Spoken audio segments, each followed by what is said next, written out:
Vous êtes en train de regarder Canal Info Congo, l'unique et la seule chaîne d'information et d'inspiration de la RDC.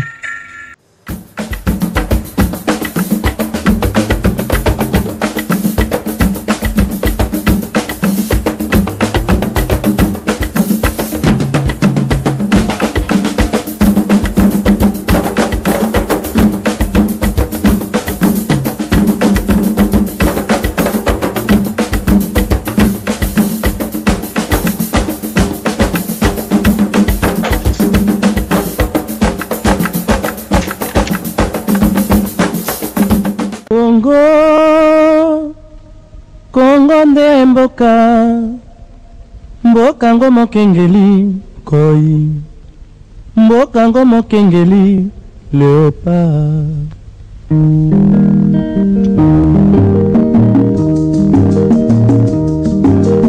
Mikolo tosekelaki na mosolo ya mboka Kongo ekoki, tofungwani miso lelo tomoni bozoba nyonso tosali boya kobongisa Kongo avenir.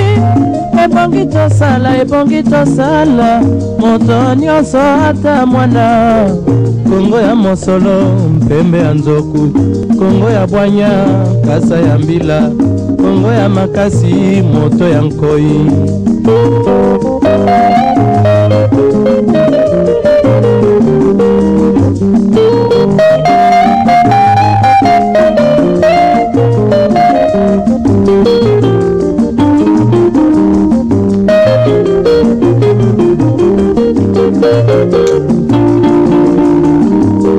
Mikolo tosekelaki na mosolo ya mboka Kongo ekoki, tofungwani miso lelo tomoni bozoba nyonso tosali boya kobongisa Kongo avenir. Ebongi tosala moto nyonso ata mwana. Kongo ya mosolo mpembe ya nzoku, Kongo ya bwanya kasa ya mbila, Kongo ya makasi moto ya nkoi. Kongo nde mboka, Kongo mboka ya bankoko.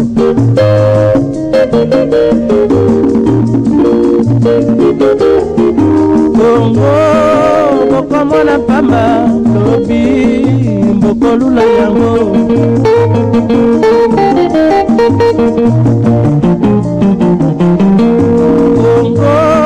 Kongo ya Afrika, Kongo mboka ya kitoko.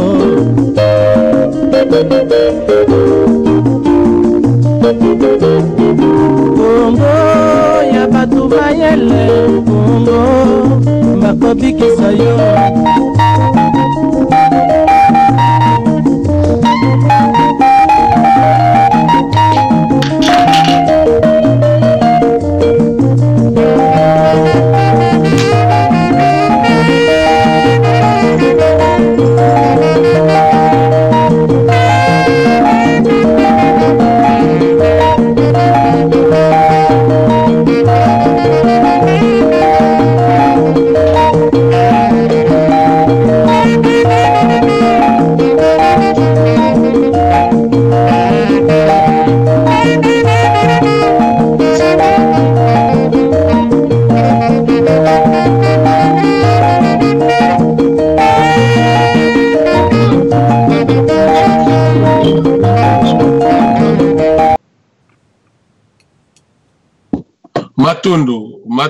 Matondo mingi bana mboka Congo balandi ya Canal Info Congo.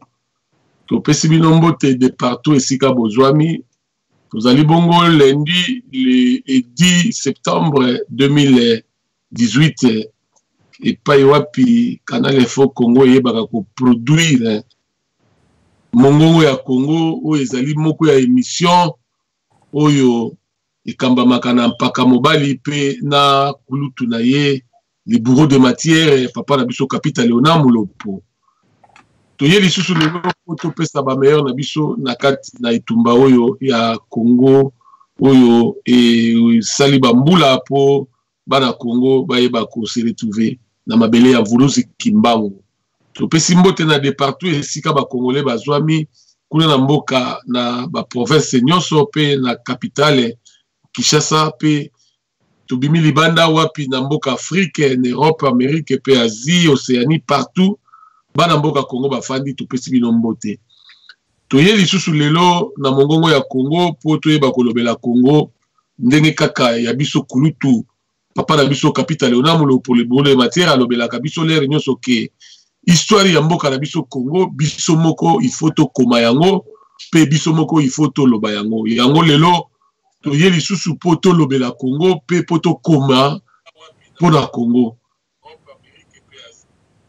lelo toye po to continuer masolo na biso oyo ya mikolo nyonso ya lendi ndenge to bandaki to utaki ko za la semaine 2 semaines passées na oyo etalaki le néocolonialisme et diraki et umelaki jusque na coup d'état ya maréchal Mobutu Sese Seko Kukumbwendo wa Zabanga que son âme repose en paix et sika néocolonialisme eyebaki kozwa fait na coup d'état oyo Mobutu autaki kosala na 1965 et lelo oyo tokoyeba na nzela wana eloko nini esilaki kolanda après néocolonialisme tolobi ke coup d'état ya Mobutu masolo na kati na biso lelo ezali na ya wana na coup d'état ya Mobutu ezali nde sujet na biso ya lelo po toyeba kosolola na ba patriote ya mboka Congo.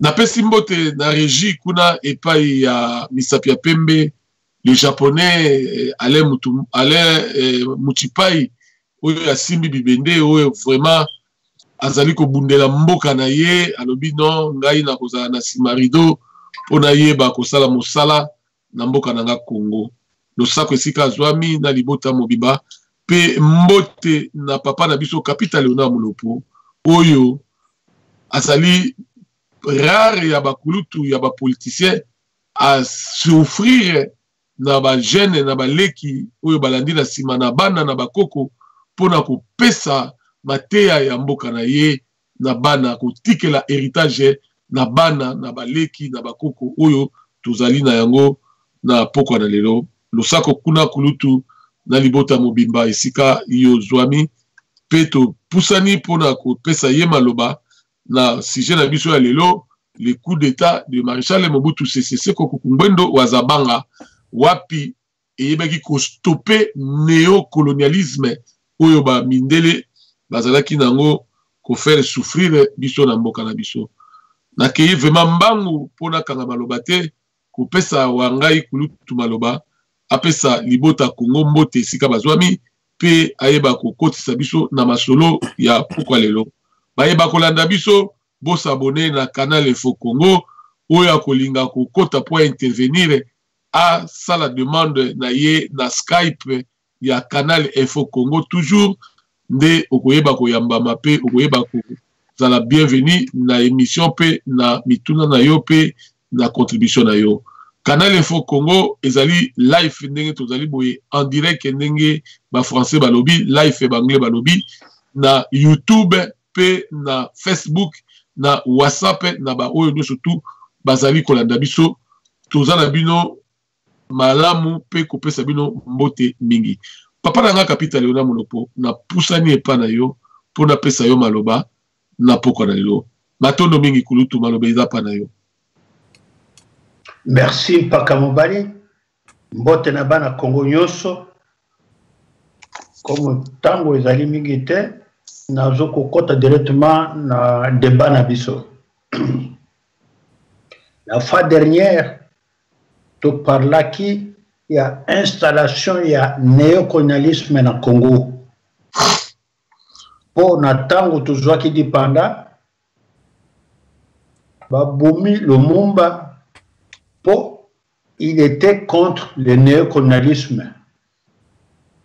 Lumumba avait chassé les Belges. Bakolo néocolonialisme. Ba Belge ba traversé ba Keyi. Mobutu a sali coup d'état. En mois de septembre 1960, ça c'est le premier coup d'État de Mobutu, a installé le collège des commissaires généraux, a sali le retour du néocolonialisme na Congo. Et sika ba Belge baye kozonga na Congo. Awa bazonga ki na Congo, pakamobali tana matoy, tel lelo. Ba Belge bazali kaka na Congo. Donc le néocolonialisme tel lelo ezali na Congo. Et c'est la terre.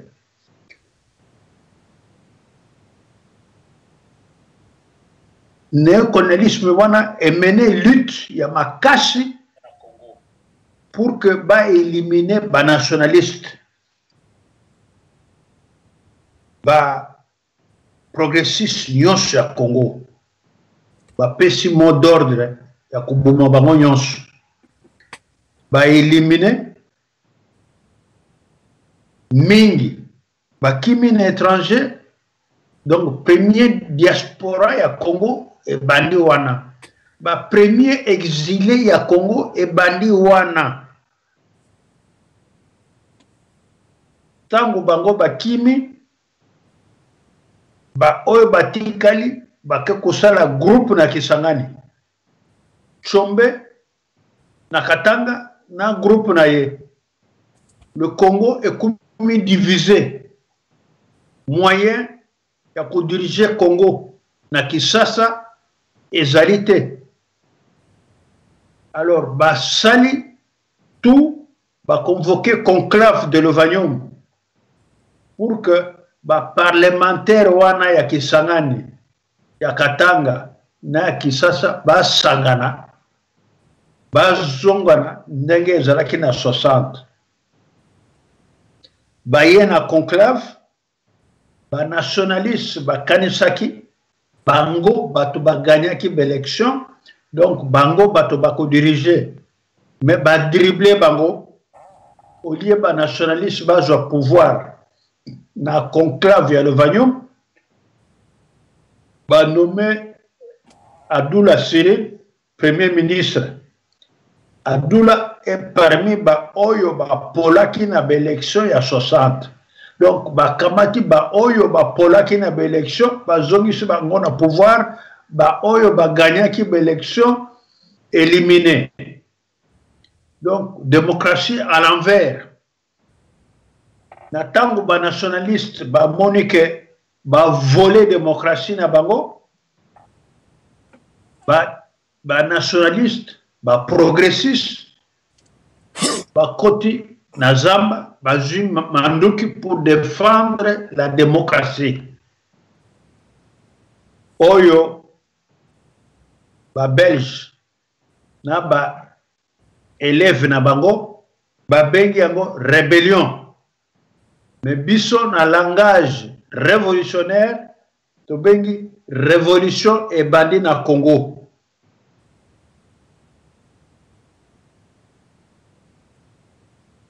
Tango révolution et bandi na Congo, ba belge na ba américain ba moni que ba nationalistes risquent de prendre tout le Congo. Alors on a connu la première intervention étrangère. Il y a ba troupe belge na ba troupe américaine ba koti na Congo. Ba benyango opération Dragon Rouge na Kisangani. Ba koti ba panzi ba nationaliste ba koti lisusu zamba ba mususu ba ken exil balami balé.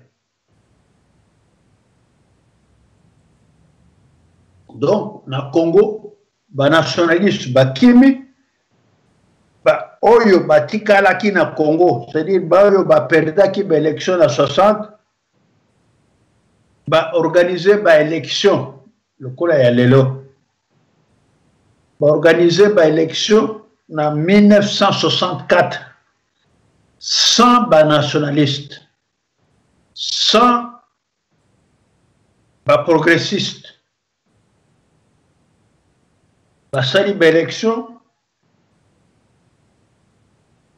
bakumi na pour voter président de la République, bah, candidat connu, bah, Oyo Toyebaki, que candidat, c'était Kassavubu, Tshombe, na Mbutamuntu Moko, na Bosani Komonaye. Mais les deux grands candidats, Kassavubu et Tshombe, ba manœuvre politique et bandit, Ukula lelo, ba manœuvre wana et bandit, ma solo kumika Kassavubu ou bien Tshombe, Tshombe ou bien Kassavubu. La ma solo wana, ne toyoku kusutumuka, toyoku kama coup d'état. Il y a le 24 novembre 1964. Mobutu a sali deuxième coup d'état naïe, le 24 novembre, et il prend le pouvoir. Voilà, Oyotomona qui l'a fait derrière. Et pour un bateau, Bayeba, Nazoko Pesa Bino, Kamwa Lisolo Mouke, Oyo, et Kaki, le 24 novembre wana. Natangu wana bandeko, Kassavubu a mis ce gouvernement Yakimba, Kamitatu, ministre des Affaires étrangères. Entre nous, moi, je travaillais dans le cabinet Kamitatu aux affaires étrangères Natangu wana. Kamitatu na Kassavubu bake na Accra, conférence. Il y a le chef de l'État d'Afrique. Tangu Kassavubu bake na Accra, bapesi ye conseil. Abi Kassavubu, awa yozo kozonga, sala réconciliation. Boyokana naba nationaliste, bengi saba nationaliste boyokana. Ce qui bosale réconciliation, nde okotambu samboka ndenge ezali. Tango Kassavubu aye kozonga na Kisasa, asali discours ya réconciliation. Awa Kassavubu asali discours ya réconciliation. Mobutu, chef d'état-major et à l'armée, a répliqué contre Kassavubu, chef de l'État. A lui, tant que Yé Mobutu Azali, chef d'état-major, il ne va pas permettre le nationalisme Bazonga. Donc, au moment que chef d'état-major a désobéi au chef de l'État. Alors, le clan Kassavubu, donc Kassavubu, Nendaka, Kamitatu, tout ça, Nakotanga Bangoyon Soute, basali réunion. Oyo Nazolo Banabino, Bogotanga Ngote, parce qu'il y a vivre yango. Nazaki na cabinet, il y a ministre des Affaires étrangères. Ah, basali réunion, Bayebisi Kassavubu. Que yo, Lungula Mobutu, chef d'état-major, tia colonel Poiti, Jacques Poiti, tia chef d'état-major. Il est militaire, il est officier, à ça, il n'a pas de classe wana. Mobutu n'a pas fait de classe wana. Kassavubu Animi, alors le 17 novembre, fête, il y a l'armée, à Bengi Sibiso, na Kan Kokolo. Pour couper sa militaire Bagrad na tango wana. Oyo nazolo barabino j'étais là. To kei na Kan Kokolo.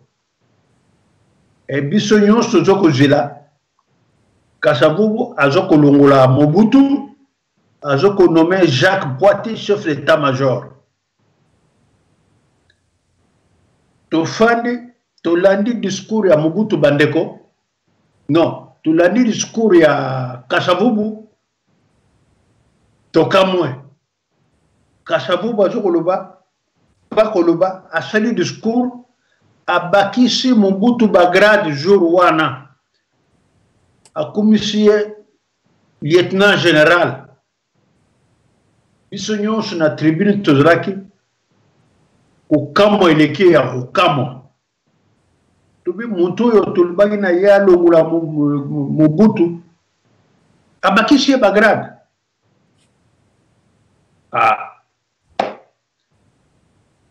fete esili na kan kokolo tozongi na babiro awa tozongi na babiro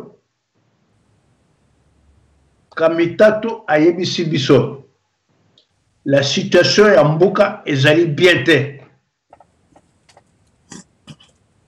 ezali le 17 novembre boyaka na biro na ekenge donc tozokozela Kasavubu akamata décision azokamata décision te tokomi le 24 novembre, c'est-à-dire une semaine après fête à l'armée, Mobutu a sali coup d'état naye, a longoli Kasavubu, a longoli ba gouvernement wana nyonso a eu pouvoir. Donc wana mwali solo moke na pesi bino botanga ngona babuka mususu te. On avait demandé à Mobutu ya coup de mettre. Non, on avait demandé à Kasavubu, il y a que de mettre Mobutu. Mais Mobutu, Kasavubu n'était pas capable. Il y a que de mettre Mobutu parce que influence étrangère, le bina Kasavubu, komekate, kulongula Mobutu. Donc, Belge, Américain, le bina komekate. Ah, le bina komekate, semaine qu'occupait, coup d'état Mobutu yé. Kasavubu Libanda. Voilà coup d'état à Mobutu. Le coup d'état de Mobutu est un coup d'état américain et belge. Le but tango ya yo kuzo pouvoir et coquille. Ou tika la bangoli sous pouvoir de Mobutu prend le pouvoir. Yangona contrairement na Mpakamuba ya Zokoluba, Mobutu a joué pouvoir, c'est-à-dire le néocolonialisme est makasi installé na Congo. Présence ya belge. Les Américains na Congo ne viennent pas physiquement. Eux décident que Bossala na Congo, mais physiquement les Américains demandent aux Belges. Parce que les Américains bayebi que Belge batwayebi Congo malamu bino Belge Bossala wana. Donc le coup là lelo bisogno sur comme un discours et occupation. L'occupation c'est un problème des Américains. Mais les Américains physiquement basalité basengi belge. Belge biso Américain non toujours bangamba na biso Rwandais. Donc belge batu memi Rwandais. Mais bagonyonso bazana ordre ya Américain. Ce qui se passe aujourd'hui à Gowana. Mobutu prend le pouvoir, na rokota en détail, ce qui est question est allé, beaucoup poser na question wana. Na kozoka kandambo oyo ngana vivre, pas muta betrenga lisolo ngana vivre. Na tant Mobutu a sali coup d'état. A sali gouvernement na ye. Na gouvernement na ye, a Kamati Kamitatu qui était ministre des Affaires étrangères, a nommé ye ministre de la classe moyenne. Na tango ya ko prêter serment, Kamitatu a ye, au lieu ko simba prêter serment, a yebisi ye, je ne peux pas être ministre de classe moyenne, na ko pesa yo muntu nanga moko. Kamitatu abimina ye, c'est comme ça Kamitatu a présenté Mungolo Diaka na place na ye et Mungolo Diaka devient ministre de classe moyenne. Wana moi li solo moke na zoko pesa bino mingi bolo ba congolais ba démissionnera te ba congolais ba linga pouvoir. Kamitatu avait refusé d'être ministre de Mobutu de classe moyenne. Alors, ce qui n'a continué makambo ya coup d'état wana tokokende mwa musika bokoyeba makambo ya Pentecôte, l'assassinat ya Pentecôte, tout ça wana tokokota te, sauf s'il y a des questions, je vais répondre. Et maintenant, je veux un peu expliquer na baninga ya Congo nyonso bayeba que ceux qui balobi le cours en France, première république, deuxième république, troisième république, quatrième république, 5 en France, les autres en la cinquième république. Ceux qui balobi ndengona, la république c'est quoi? La république c'est une institution. C'est une institution qui vient, il y a acceptation, il y a population, biso nyonso tonimi, que mboka na biso ezali république. Et république elingo ba euti na ba élection. Ba élection démocratique. C'est-à-dire il y a l'opposition, il y a les gens qui sont au pouvoir, ba yokani, ba bimisi république. Donc, tokoki kobenga te du point de vue juridique, évidemment, tokotuna ba juriste, ba kopesa biso définition exacte. Donc, dictature, c'est un régime à part qui n'a rien à voir avec la République. La République, c'est un régime à part qui n'a rien à voir avec la dictature. Donc, vous ne pouvez pas prendre l'élément de la dictature comme une république. Ce n'est pas possible. Donc, dans Boukanabiso, s'il y a la république, plus ou moins, la première république a existé. Mais deuxième république, dans le Congo, tel est l'autre Zali, le 10 septembre 2018, Deuxième République n'a jamais existé dans le Congo, dans Boukanabiso. Toutaki na dictature ya Mobutu. De la dictature ya Mobutu, tolingu tokota na démocratie, boyebi yango, avec la conférence nationale, tolingu tokota na démocratie, ba guerre, betomba, l'occupation aujourd'hui. Donc, Deuxième République, nanu tokota tel est long. Donc, ce qui tolingi kobunda, ndenge, la République est en France, tokobunda pour la Deuxième République na Congo. Mais dans Boukanabiso, Deuxième République n'a jamais existé. Automatiquement, Troisième République n'a jamais existé parce que nous sommes sous l'occupation. Voilà, wana kaka résumé na pesi pour que tokoki ko perdre de temps wana te. Donc Congo na biso tozali kaka tozalaka na première république mais deuxième république to kotate to komisa Congo na biso deuxième république tel lelo. Mobutu a fait une dictature qui a duré presque 32 ans. Après dictature à Mobutu, tolingo to kota na transition na conférence nationale au conseil de la république, guerre, de commune na occupation. Voilà oyo na koki koloba rapidement wana et baninga mingi basengi biso ce qui se passe aujourd'hui na Congo. Je ne veux pas me répéter. Congo Nabiso, depuis le 17 mai 1997, tel est là, tous allés sous occupation visible rwandaise, invisible l'Occident. Donc, tel est là. Le coup là, tous allés en occupation, automatiquement, bandeko il faut bayeba na biso ba congolais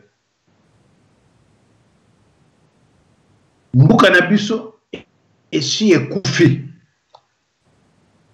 nazalaki na Congo na 2007 na mekaki kotambola na mbuka na biso na intérieur na tango ya élection na tamboli na lobi non ce n'est pas possible banzila oyo ya mukili ya camion ça n'existe pratiquement pas. Ça, c'était en 2007. Les leçons retournées, mon frère, il n'y a plus rien. Nzela, na Congo, ezate. Or, vie à Congo, ezali Nzela. Bongo, ba Rwandais, ba lubina bino, token na élection. Lelo, ezala 2006, 2011, to lelo. Ba kokene na élection. Na banzela nini donc bomoni ke ba Rwandais bazo komema biso lukula bazoba tokomi lukula bazoba bantaba bangulu bazo komema biso komema économie ezate bafutaka batu te il y a 80% des chômeurs. Et Bolobi token na élection. Voilà la situation ya mbuka na biso lelo. Et nazolo bango langage clair. Ba Rwandais ba memi biso na élection pourquoi? Il faut toyeba kayango. Ba Rwandais, ça dit quand je parle des Rwandais, nazo kamatana ba chef na bango, ça dit ba Belge na ba américain. Bazo ko mema biso na élection. But ezakaka moko lukula babomi na Congo 15 millions de morts o babomi na Congo bango bazoko luba yango te journal nini na poto botanga ke na Congo babomi 15 millions de morts Bozo yoka ba bitumba mike awa na Syrie bazolo banabino crise humanitaire na Syrie mais oya Congo ya 15 millions de morts bazolo bangote. Alors pour couvrir ba mort ya Congo pona ko zipa biso na Congo to bossa na ba bibembe na biso wana 15 millions balingi ko mema biso na élection ya buzoba pour que token na élection na ba Rwandais, c'est-à-dire biso tonimi que ba Rwandais ba kota na Congo bazala na Congo libela objectif ya élection yango wana c'est accepter les Rwandais na Congo libela objectif ya élection yango wana mais biso ba Congolais tozo yeba yango te tozo kena élection pour ça biloko lo pour ça kuna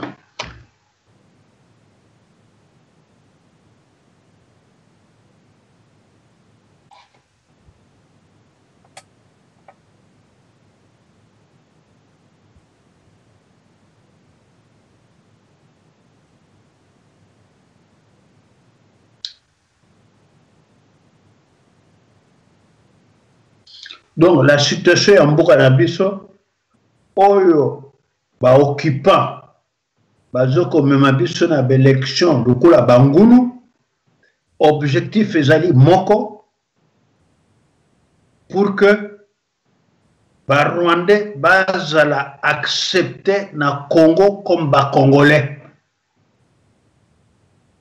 et biso tozo kende na élection na pona le koso ya pata ya kozala député posana 15 millions mais bango ils s'en foutent ba fouta bino 15 000 $ ou 20 000 $, essentiel bonima que ba Rwandais ba kumi ba Congolais voilà objectif ya élection yango wana soki tozali konima ba élection wana donc tonimi pe présence ya ba Rwandais na Congo tonimi ete babomi bato na biso 15 millions moyen ya kokondamne bango ezali te moyen ya komema bango na ba tribunaux na ba CPI ezali te tonimi bango ba Congolais tosali ba réconciliation ba komi ba Congolais donc ba Rubero ba politique nambe ba komi ba Congolais c'est bon.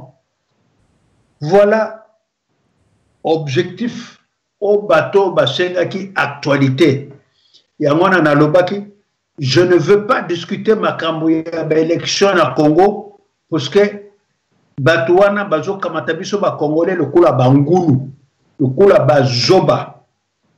Ce qui tozo ko nimango, c'est-à-dire tozali ko accepter que to tekimbuka na biso.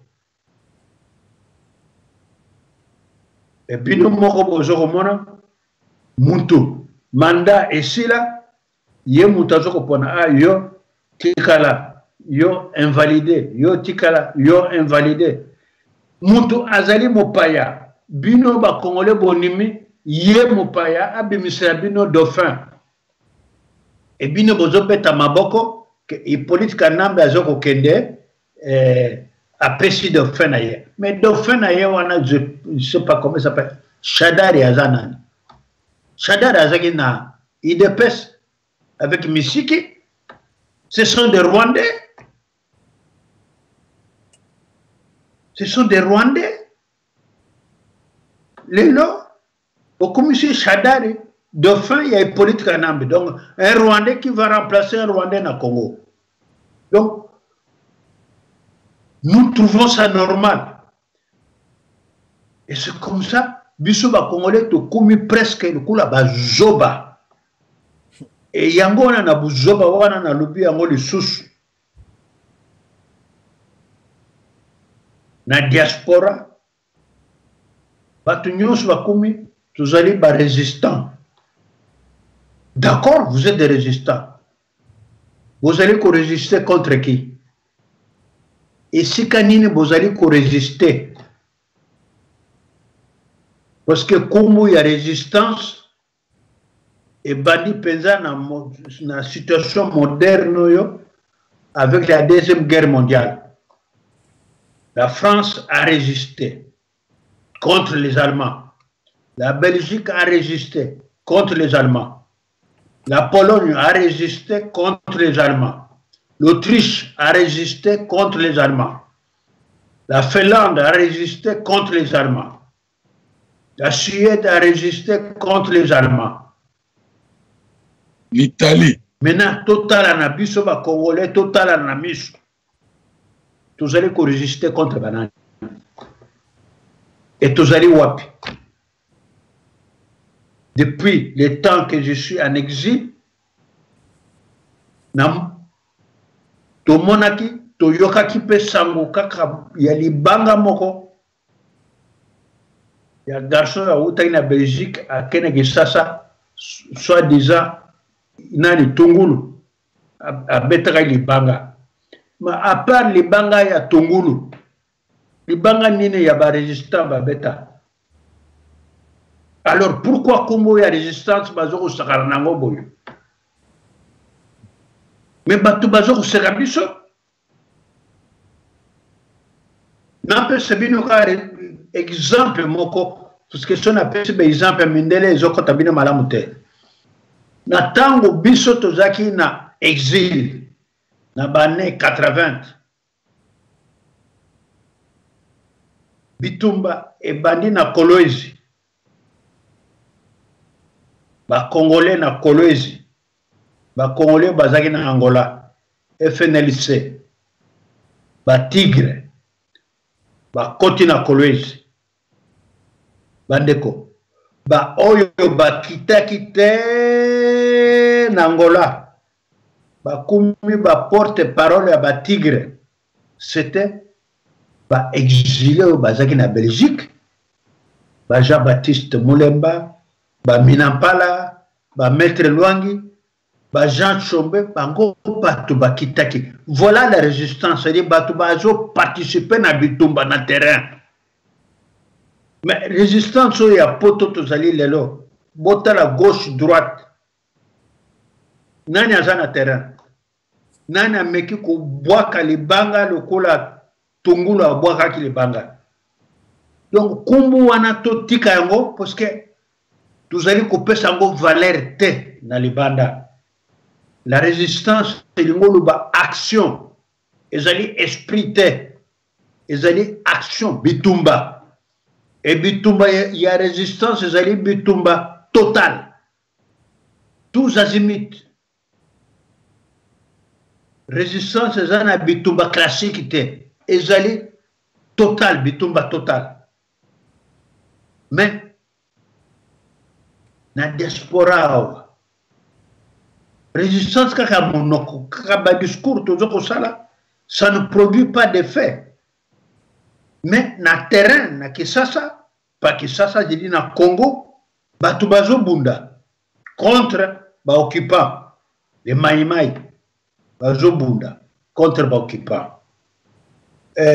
Mwanantsemi na ba Congo, azoko bunda contre ba occupant.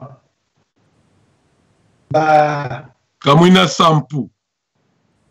Kamwina Sampu. Nakananga, bazoko bunda contre ba occupant. Baenyere, bazoko bunda contre ba occupant. Mais jamais bato bazana libanda bazoko répercuter. Donc bazoko parler bitumba sur le terrain. Pourquoi silence wana? C'est-à-dire le koso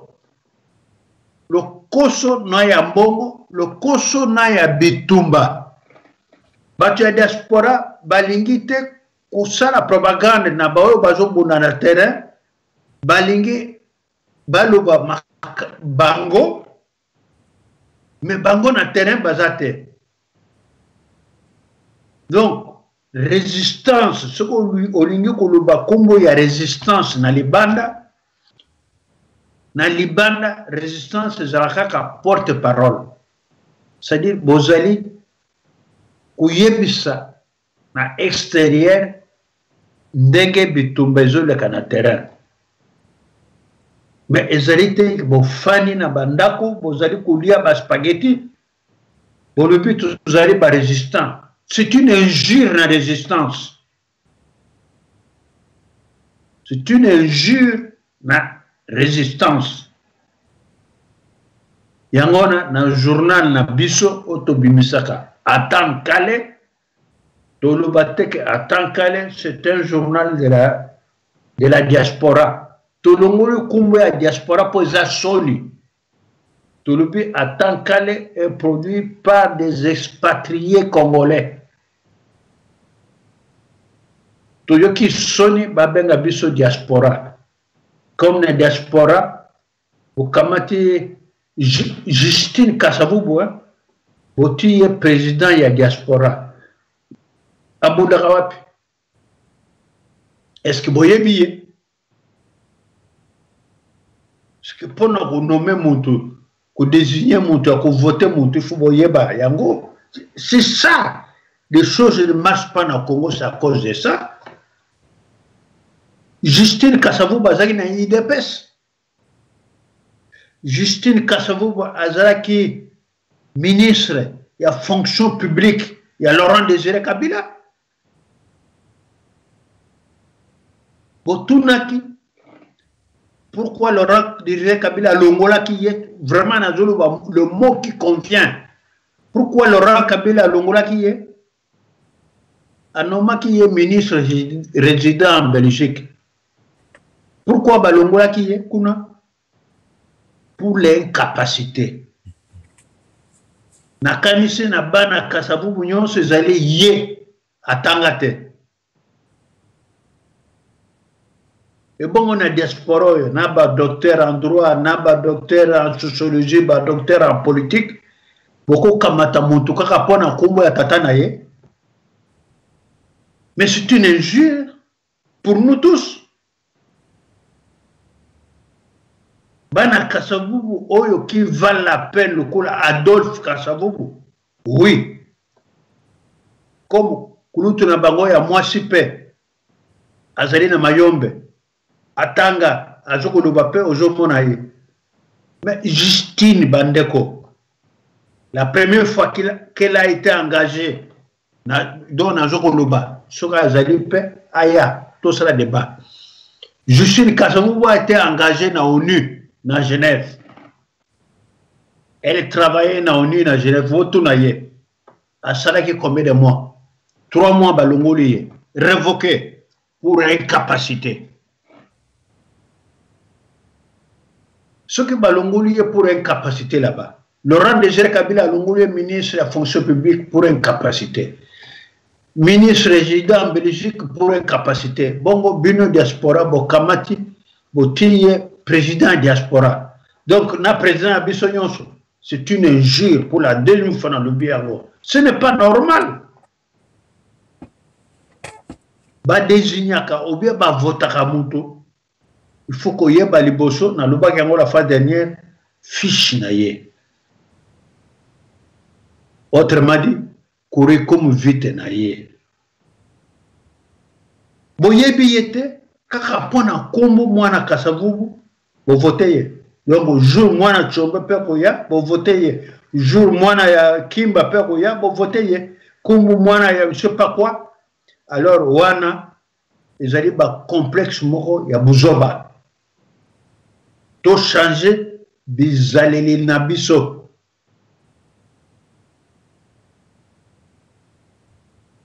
To changer bizaleli na biso.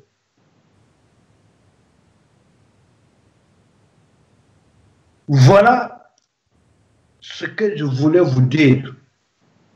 Biso Batou, il y a les bandas. Tokoki kosala attaque débat mon côté, ou bien kobeta li solo, na makambo zoleka na Congo, diaspora, na Congo nin, élection, oyo do ba invalider ye, tout ça. Ceux qui toujours discuter ango, ils ont montré que nous aussi nous sommes partisans. Il y a biloko wana ba Rwandais ba pesi biso na buzoba. En tant que ba combattant, ma solo ezoleka na Congo,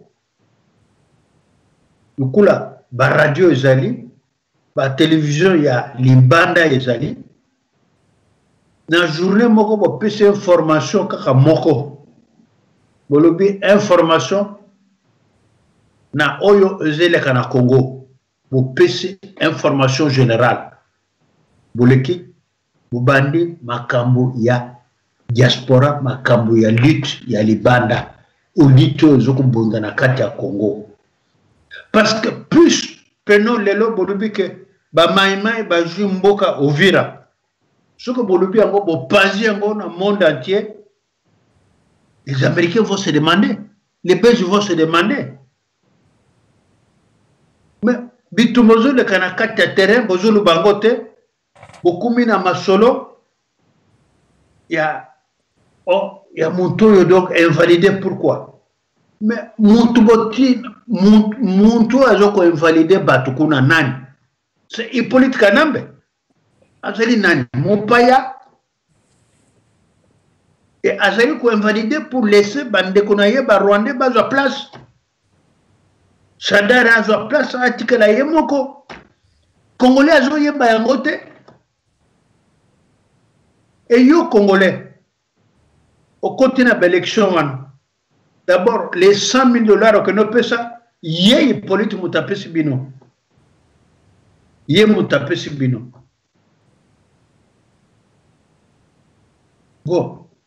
Bon, que qu'on soit 100 000 wana, bon côté na liste wana, pour que bon gagner nan, Shadare gagne Hippolyte Kanambe. Ceux qui Etienne Tshisekedi, à Kokaki Hippolyte Kanambe, malgré qu'il a gagné les élections, à Kenya pour prêter serment à la cuisine ailleurs, à la chambre ailleurs. Bongo ba oyo nyonso bati wana na is même nani soki Chimbombo non nani Chilombo Chilombo c'est comme ça je dis il faut avoir une fiche Kurkum vite. Moi, c'est Chilombo Zanani. C'est une Rwandaise. Donc, vous votez Chilombo, Azra, président de Congolais, avec une femme rwandaise. Président de la République. Mais il y a quelque chose qui ne va pas. La première dame rwandaise. C'est comme Nani. Katumbi. Moi, c'est Katumbi. Mais c'est une cousine, il y a Paul Kagame. Et lui-même, Katumbi, qui est? Lui-même, Katumbi, c'est un Zambien, Israélien, juif. Mais c'est comme ça, je dis, Tokumi, à niveau comme Chouchou, tout ça est fort pour que tu renforces Bao Bazo Bunda na Congo, tu renforces Bango, Bango va renverser la situation. Situation que vous allez renverser dans le Congo à partir il y a diaspora, jamais de la vie. Même Khomeini na Iran, Khomeini à kota qui kota na Bitumba, Bitumba zaki na kati ya Iran, bandeko. De Gaulle abandaki Bitumba ya France te, na tango Bitumba bani na France deuxième guerre mondiale et bani. Général de Gaulle était militaire na kati l'armée à France.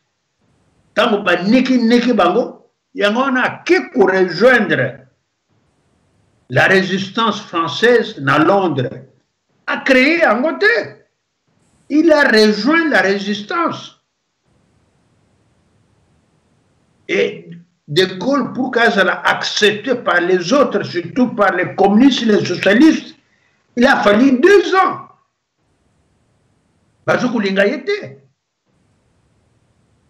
C'est le fils d'un bourgeois.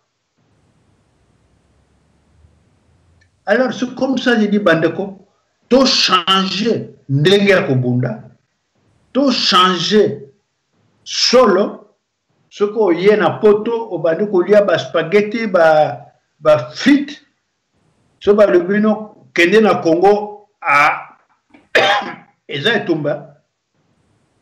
Mais tolingi to sunga baoyo bazo bunda na Congo to sunga bango pour que bango ba bunda ba renverser situation. Mais na libanda to ko renverser situation te bandeko. Kumbu ya résistance pe wana na libanda to tika yango. Parce que ata libanga moko to boaka kuna te. Résistance signifie la guerre totale. La guerre tous azimuts. Résistance ezali état d'esprit te. La résistance il y a France, il y a Belgique, il y a nani pour que ba bunda ba mettre ba allemand libanda. Ils ont dit que ça la coalition mounene jusqu'à inviter les Américains baya ba kota na Bitumba wana. Mais yabiso ba discours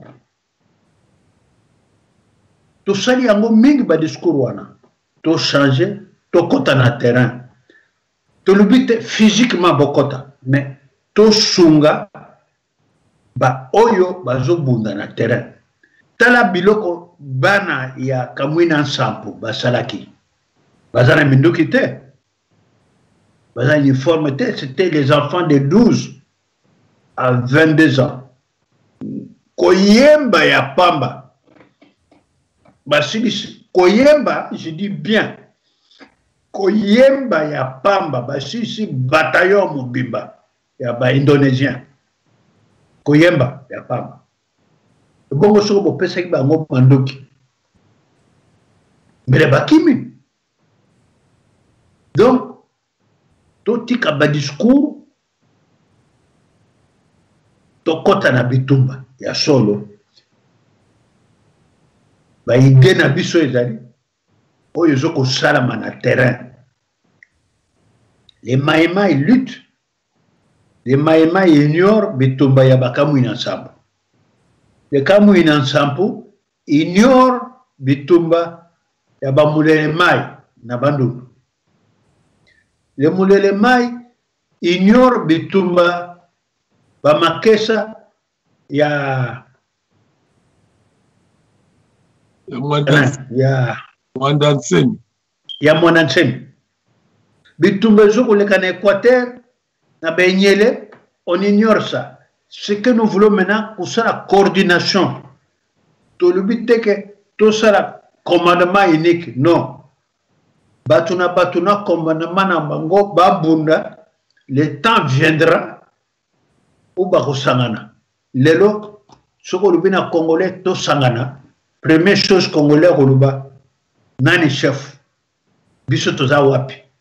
Donc, kuwela ba poste, kuwela ba nini wana, e kutambula te. Batuna batu batikala na commandement na bango, le kamwina sambu na commandement na bango, les maïmaï, bazali ba groupe belé au moins 5, ba Alléluia, ba Christ, tout ça, batuna batu baza na commandement. Donc, na libanda, to sunga bango. Na mbongo, na minduki, na ba uniforme. Comme ça, prenons, bakamwina sampu, sur ba jeu minduki. Mais ata soda moko kotana na kasaite mais telelo bazu bunda minduki zate ba mwena nsemi bazu ko bunda impossible ba contrôle les alliés partout. Donc révolution minduki bazu rango na terrain. Fidel Castro à côté de Minduki, tant que na Mexique, parce qu'il y a ma choix, 80 personnes seulement. Mon gars, na Minduki, l'herbe à côté de Cuba, bazo kubundana basoda wana ya Batiste na Cuba, bazo boto bango Minduki ndeba kumi na Minduki. Moulele Pierre à côté na Zamba na Kwilu, j'étais là, na yoki sagoro yorate. J'étais là. Moulele avait son propre revolver ya yemoko. Kaka revolver moko a kotaki nango. Na Zamba wana. Et Minduki nyonso ya bundi nango pendant 5 ans. Aboti la mona basoda wana. Alors, bino, kubunda bazo bundate, oh, kwa pesa biso Minduki na ba uniforme. Ça n'existe pas. Révolution ni bo sala batinde bino Minduki par avion, par bateau. Ça n'existe pas. Yangona bandeko, to changer méthode ezali na biso, to changer ba méthode ya kobunda nango, to yeba ndenge ya kobunda. Sinon ezali mawa. Na kopesa bino ba exemple ebele na 2000, si j'ai bonne mémoire, 2012 biso awa na bino. Na kende ko la conférence na Zurich. Na zalaki na ancien garde de corps ya Mobutu. Na boseni komuna ye. Na sali conférence na Zurich. Na sisi conférence ba question ebandi. Ba na Zurich bazo tulanga vieux. Mais na terrain makamuni nezoleka.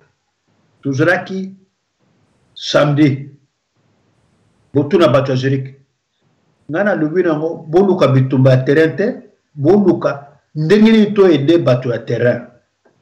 Lelo tuza samedi, tuzo kozonga na France. Mais lobi, bo telefone ngai. Ah, vie tokobenga yo lobi. Biso tokendaki na ba mbongi na nani? Ilunga na bosani garçon moko ya bakongo wana komuna bosani tozongi na France. Dimanche na vu téléphone wana 14h euti Zurich abi vie oyoki nabi na loba na bino benga ngai dimanche benga ngai boloba ah vie ki sasa ba attaquer. Mais na lubaki bino hier nini bitumba za na terrain mais bino bolingi bitumba libanda ya spaghetti ya ba frites non bitumba wana alobaki na bango ezaki commando ya biso Congolais. Commando ya 14 no bakendeki 30 personnes bakoti na résidence ya Hippolyte Kanambe babomi bagarde de corps nyonso ya Hippolyte Kanambe bazaki 200 quelque chose mais bango baniati 214 koboma bango 30 bakoti te na ndako ya Hippolyte Kanambe azali te absent bango pe batrace mibale na bango bazokaki bango babengi ngai abi mibale oyo ya biso bazoki nabi faire traverser bango na Brazzaville faire traverser bango na Brazzaville ti na hôpital militaire na téléphone papa ya moko ya oyo azokaki na bitumba wana na téléphone ye na Suisse na yebisi ye mwana aza na hôpital azaki na bitumba elekaki hier bomoni bitumba ndenge elekaka bato ya terrain bazosala bitumba bato libanda vous diffusez bitumba wana bozoko panza sango ya bitumba wana automatiquement ba oyo bazoko sunga bato wana bakoloba ah non nous on ne peut plus vous donner ceci parce que on voit que la situation mais bitumbozo il est na terrain na ba maimai na terrain na ba kamwina sampo na ba enyele na ba makesa na libanda ezoko yeba na te kaka na biso ba congolais non pardon sango il faut ekota na matoi ya baoyo bazoko soutenir ba Rwanda wana bayeba ka bitumba za kuna na kati ya terrain ezate na kati ya terrain zokana masolo ou bien ya élection est-ce que mutu azuru baza résistant na libanda azobeta masolo ya élection quand vous trouvez ça normal? Moi, je ne trouve pas ça normal. Parce que vous voyez que l'élection est allée à Rwandais. Objectif est allé pour que tout boss a 15 millions de morts, tout accepter Barubero, Banani wana, Bakuma Bakongolais. Bolivie a monté voilà par Kamobari. Ce qui est ma question est allée. Je vous réponds. Merci. Matondo mingi papa Mulopo. Merci mingi Olanda yo na poko na lelo na sujet monene kitoko oyo omemi pona bana Congo. Le coup d'état de Maréchal Mobutu pe otalisi biso la République. Qu'est-ce qu'est la République? Et biso ba Congolais mabe na biso tolingi ko apprendre te ndenge na ndio papa Mulopo lelo oyo na munoko ba Congolais azobeta masolo ya élection azobeta masolo ya songolo pakala mais derrière biloko wana toyebi ndenge otalisi biso awa eloko nini mundele azoluka pona mboka na biso na etumba oyo tozana solution be moko ya ko libérer mboka wana ndenge tolobaki la fois passée mais na kolanda yo papa Mulopo na oyo nyoso tout ezoleka na mboka na biso tokoki komema yango na nzela ya banani oyo tokoki kotika to tokoki kobenda ba politicien ou bien armé pour peuple ndenge na landa yo olobi ke peuple bamemaka ye komema mais sikoyo peuple wana oyo olobi ke bamemaka ye komema bazomema ye sikoyo na élection alors biso sikoyo totikali maboko pamba tokokonte na nani oyo tokotelemisa ndenge olobi ke baksio esalamaka na terrain mais na kati ya terrain wana bakomi kofina peuple wana solution oyo biso tokozwa awa na diaspora ndenge nalandi yo opesa nano biso stratégie wana oyo lelo oyo na kati ya mboka wana to imposer na kati ya mboka wana tosala mosala stratégie eza ndenge nini parce que nga namonaka mingi bitumba oyo ndenge tozobunda papa Molopo batiaka yo mwa moke ya kote na savoir faire na yo yebi ntango mosusu tokoporte un plus po toyeba kolibere mboka na biso solution nini oyo yo koki koloba to oyo koki kopesa po toyeba kozala na terrain korécupérer peuple wana na maboko ya baloki oyo bazobema ina élection po tobengama lelo oyo barévolutionnaire ndenge Fidel Castro basalaki solution toza kaka na besoin solution papa Molopo pesa biso solution oyo nini tokoki kosala mpona kolibere mboka mpona kokota na terrain mpona kosala baaction toza na besoin ya solution parce que tolobaki la fois passé ke tobandeli résistance oyo tosalaki eza résistance te papa Molopo approuvé biso yango tomoni yango ke action moko te tosali na kati ya mboka wana libanga moko te tobwaki apart oyo ndeko na biso Armand Tungulu ke son âme repose en paix abwaka yango papa Molopo na ye pa na yo yo kokopesa solution nini mpona résistance oyo ekoma vraiment résistance esala baaction nango matondo mingi papa Molopo. Merci. J'ai dit la solution est mingi mais oyo ya facile pour peuple à côté na terrain na bitumba et bitumba pe eyebana na libanda e bangi sape na libanda solution o binomoko na ba discours kaka bolobaki soulèvement populaire. Mais soulèvement populaire, maintenant, nous bien expliquer soulèvement populaire. Soulèvement populaire est allé technique ya guérilla. Donc, est allé ma solote, est allé les Camboya kotina montuna soulèvement populaire te.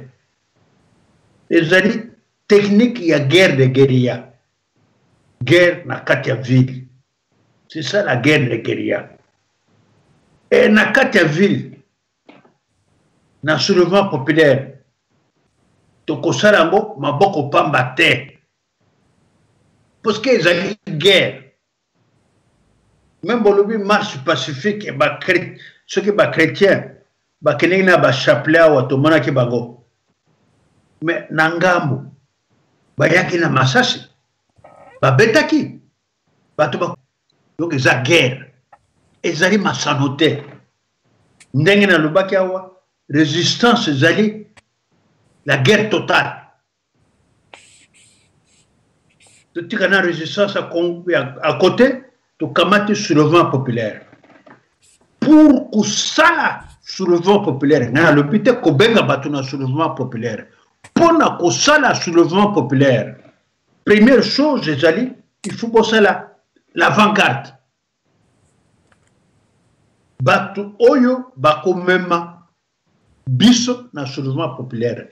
Boko bengi sa wango pour bazana ba uniforme na menduki. Non. Ba peuple kra ba jeune mona toujours mona. Former ba jeune mona. 2 semaines, c'est beaucoup. Mais pour na bango, nanzara tout yango 1 mois de formation. Tout peut ça exemple. 24 communes à Kisasa. Chaque commune, vous formez, prenons 20 personnes. Dans le soulèvement populaire. Et 20 personnes, on a besoin de vous former. Comment embarquer le peuple. Et comment bango bazala. Pour que le soulèvement populaire ait réussi, les 20 personnes dans chaque commune, comment ça la cocktail Molotov. cocktail molotov ezali munduki ya peuple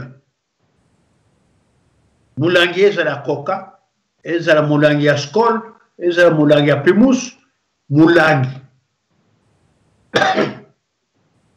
na commune moko okosumba jerikani ya essence na butu na station essence bokosi yango na nganda moko bokosi milangi wana na moitié na essence bon na kota na ba détail te donc tobimisaki yango na tankale topesi totindi na Kisasa mais tomoni mawa mingi po totindaka yango na bana ya lusha na banani don na baningi na bango mosusu totindi bango comment kosala cocktail molotov comment ko appliquer yango na ba méthode nyonso topesi bango bato ya lusha bazozongisa biso toza pour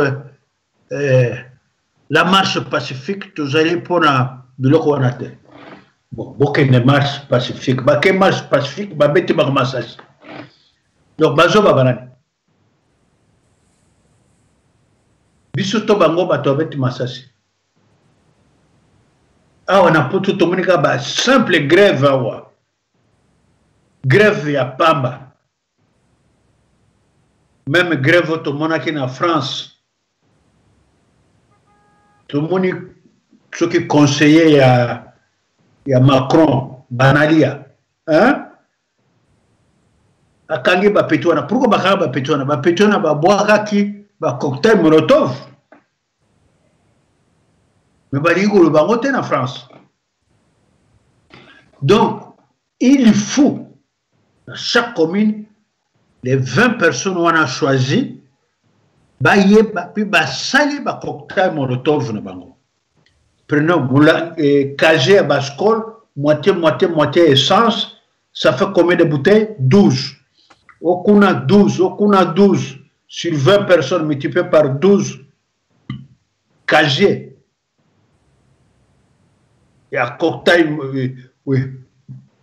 20 casiers à cocktail molotov dans la commune moko ça fait combien 20 multiplié par 12 vous en notez vous notez et chaque commune kaka chiffre wana donc le jour où vous mettez à chiffrer pour contrôler ceux qui ba cocktail molotov voilà salami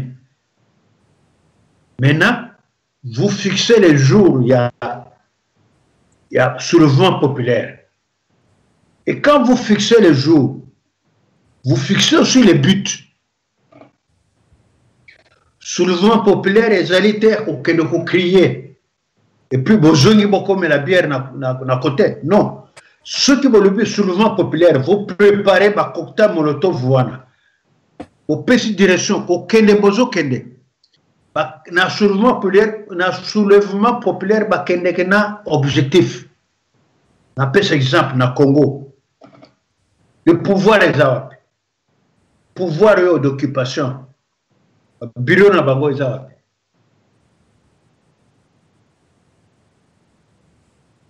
ba bureau ya occupation les awapi ya pouvoir d'occupation les awapi mais nazo tuna binote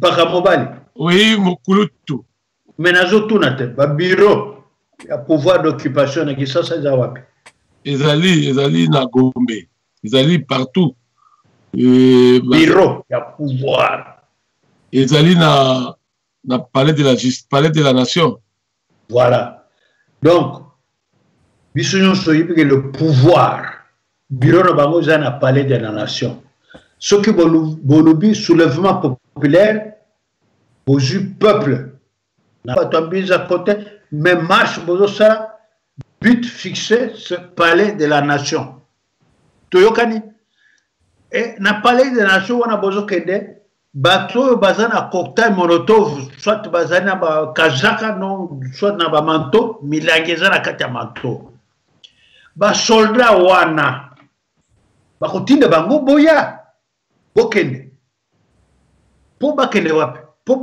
po baya kobeta masasi moko bobeta na jeep ona camion na bango to na nini jeep ekozwa moto moko na bango kotika na kati ya jeep to na kati ya camion wana aza te kokima bazo kokima pe moko kokima na munduki na ye aza te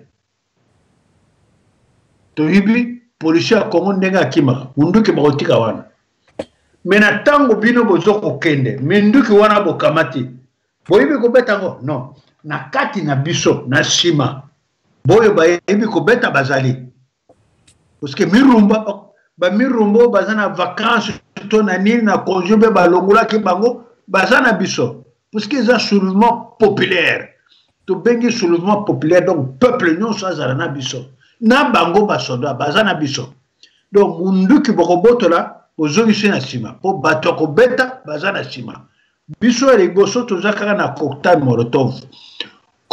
molotov moko na yebi molangi ya skol moko camion oyo basoda wana Toyota wana ya monene wana bakoresiste te molangi moko peut-être 2-3 bakwei na mabele wana mais le reste bakokima moko na bango mpe kokima na munduki na ye aza te ezali bango te bakosala histoire ebanda na mokili ya mobimba moko na bango kokima na munduki aza te donc soulèvement populaire elingi oloba la guerre de guérilla ou bien olingi okufa lokola zoba sans betumba ou bien okufa lokola mobali na cocktail molotov mais soda moko akotikela wana aza te donc na ndenge en même temps vous avancez et baoyo bazwi minduki do bazobeta toyo baza nsima mais na ndenge bazobeta kuna na ngambo bazokanisa nini bato nyonso bazala wa soki 1 million do baza na minduki mais kokima bakokima mpo kolongola bilamba na nzela na mokili nyonso esalama ndenge wana mais soulèvement populaire yo kobenga peuple te ke bokende soulèvement populaire ça n'existe pas. Il faut qu'il y ait l'avant-garde bazo sala yango. Voilà la réponse na kota na ba détail te mpaka mobali matondo mingi kulutu ya solo toyoki soulèvement moni to shite awa to suki awa pambate kulutu azali na misale belé pe na régie misale belé zali tolandi bien que signifie la deuxième république, pardon, la république, et que signifie la résistance. La résistance, et puis, alors, papa me le peut expliquer bien, il faut l'action, tout ça l'action. Nayango balamboka, papa me le présente à Ebele à Koloba, mais Ngongande et Zo Kangabiso, lelo to s'arrêter awa to pesibino mbote pe merci mingi baye bazala ki na biso pe baye bakolanda na biso lobby to zali toujours ko servir mboka na biso kulu na biso pe azali na biso pour na koyeba ko pesa biso ba stratégie ya itumba na régie to zali